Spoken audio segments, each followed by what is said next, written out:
How soon will Jackson Dart become the starting quarterback for the New York Football Giants?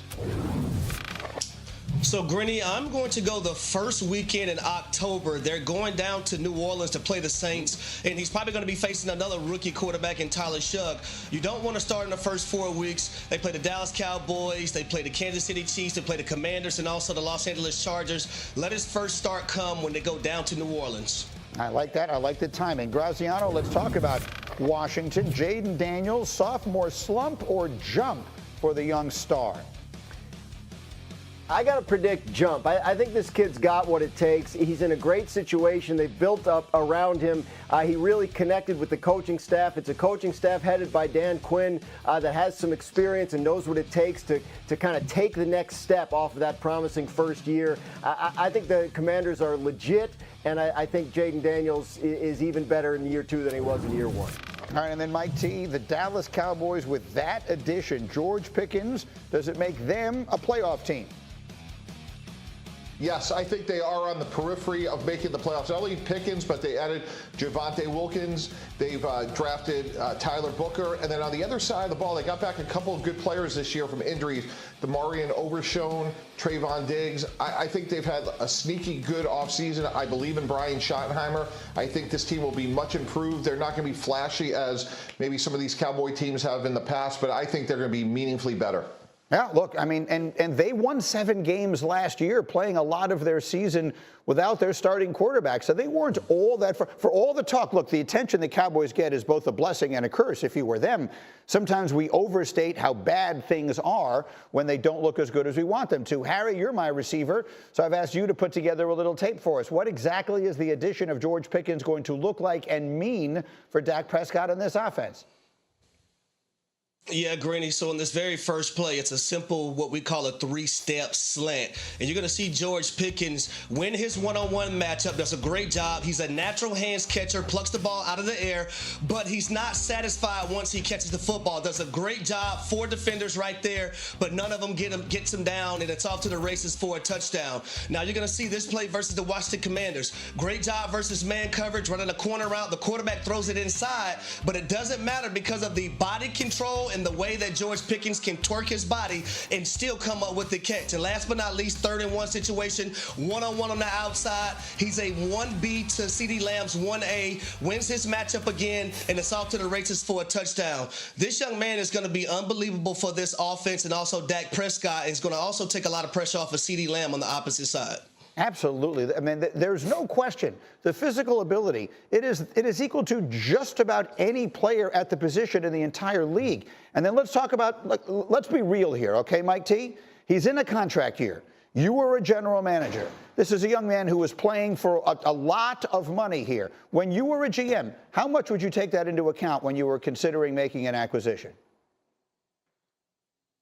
A big factor, Green. If you go back to those good Jet teams, Santonio Holmes, Braylon Edwards, those were guys that either had 1 or 2 years left on their deal. You're going to get the best of whatever they have. And going back to what Harry said as well, Greeny, George Pickens is going to be a point scorer. It's really hard to double both CeeDee Lamb, Jake Ferguson, who's a really good tight end, and George Pickens. So I think he'll have an exceptionally good year and be productive, especially in the red zone. So that would be a good problem for Dallas to have in terms of trying to lock him up for a long-term deal. I think he will be a meaningful addition to their team. Graziano, I mean, if it is possible that the Dallas Cowboys could fly under the radar, but with Dak Prescott, CeeDee Lamb, and if this winds up working out as well as it can with Pickens, that could be a pretty lethal combination.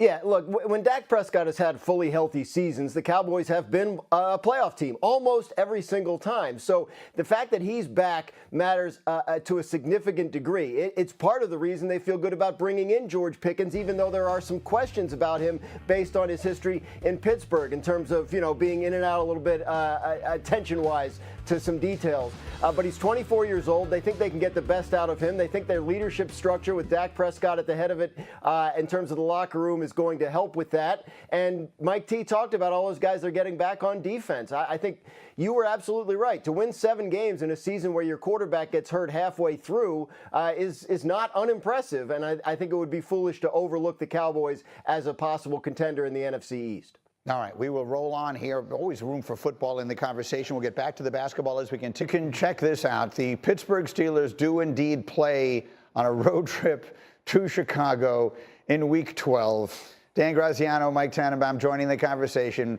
Graz, I admit it.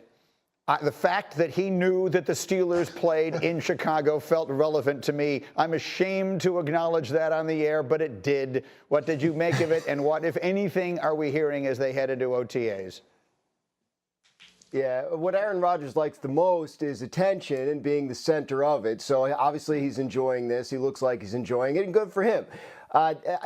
What to make of it is that he's seriously considered joining the Pittsburgh Steelers, which we already knew. But if he's seriously considering joining them, sure, he knows where they go for their road trips this year. He could probably tell you the rest of their road schedule as well. But in terms of are we hearing anything new, no. As of yesterday, when I was checking on this, no. People I'm talking to still don't know whether Aaron Rodgers will ultimately show up. The Steelers start their OTA practices tomorrow, and they have a mandatory mini camp in June 10th, I believe 10th, 11th, and 12th. So those are key dates to watch. It's not necessarily a deadline. Steelers still have not given Aaron Rodgers one of those, but if you're looking for, tentpole calendar events, those are two that are coming up that could potentially offer at least an opportunity to maybe ask somebody where things stand. Mike T., you were a general manager in two different places. If this was a place you were the general manager, would you have a deadline? Yes, it was about 6 weeks ago, Greeny, and here's why. You're trying to win the AFC North in 2025, and you're trying to compete against Lamar Jackson and the Baltimore Ravens and Joe Burrow and the Cincinnati Bengals. Think about all the reps those teams have. If you look at this graphic here, look at all those reps, look at all those games those teams have played with Zay Flowers, Rashad Bateman, Higgins, and Chase. So, Greeny, think about as good as DK Metcalf, we hope and believe, and as you mentioned in the meeting this morning, sure, they threw one time at UCLA, but they are massively behind this season in terms of reps and experience if they want to meaningfully compete in the AFC North. Yes, Rodgers had multiple completions to DK Metcalf on a practice field at UCLA a couple of months ago, and that is the entirety of their connection. I want to play what Wilbon said here on Friday, Harry, and then I'll let you start the conversation with it there. Michael Wilbon was sitting in this chair, and I think he spoke for a lot of people about the Steelers and Aaron Rodgers. This is what he said. Making a mistake if they let him anywhere near their building. What are we talking about?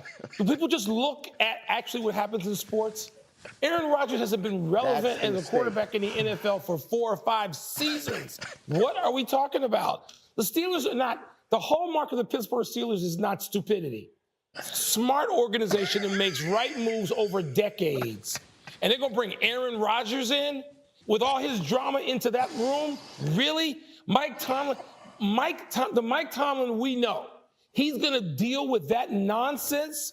What? For a guy who can't play. I'm not talking, yes, he will wear a gold jacket. He's earned it. He's not wearing it now. He's not going to play in a gold jacket. The fact that we have now spent this much time talking about Aaron damn Rodgers Memorial Day weekend is insane. Stop with Aaron Rodgers. Stop. I've never seen Dan Graziano that happy. I've known the man for years. Harry, is he right? I mean, is he right? Are the Steelers actually waiting for something that isn't going to do them that much good in the first place? Whew.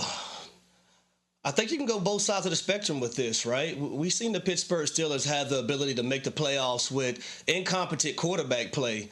Now, what they're probably hoping for when it comes to Aaron Rodgers is not that he's going to be the MVP that we've seen him be in this past, but be better than Russell Wilson, be better than we've seen, Mason Rudolph be. And then when I mention the name Mason Rudolph, I say to myself, well, you're not going into the AFC North and then better yet the AFC